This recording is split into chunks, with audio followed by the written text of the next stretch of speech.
Praise the Lord. आज हम लोग भजन संहिता 1 और 2 का अध्ययन करेंगे।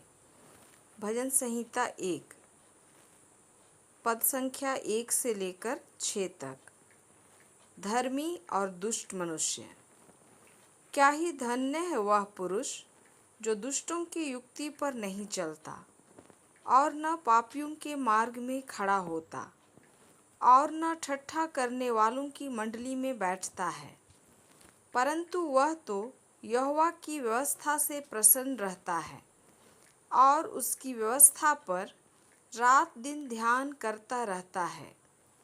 वह उस वृक्ष के समान है जो बहती नालियों के किनारे लगाया गया है और अपनी ऋतु में फलता है और जिसके पत्ते कभी मुरझाते नहीं। इसलिए जो कुछ वह पुरुष करे वह सफल होता है।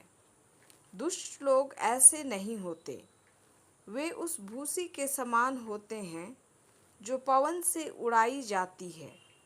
इस कारण दुष्ट लोग अदालत में स्थिर न रह सकेंगे और न पापी धर्मियों की मंडली में ठहरेंगे, क्योंकि यहोवा धर्मियों का मार्ग जानता है, परंतु दुष्टों का मार्ग नष्ट हो जाएगा। भजन संहिता 2 पद संख्या 1 से लेकर 12 तक। परमेश्वर का अभिषिक्त राजा। जाति जाति के लोग क्यों हुल्लड़ मचाते हैं और देश देश के लोग व्यर्थ बातें क्यों सोच रहे हैं।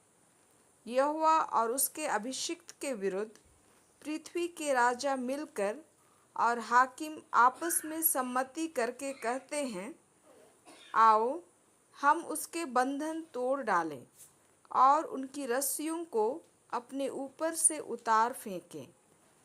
वह जो स्वर्ग में विराजमान है हंसेगा, प्रभु उनको ठट्ठों में उड़ाएगा। तब वह उनसे क्रोध में बातें करेगा और क्रोध में कहकर उन्हें घबरा देगा।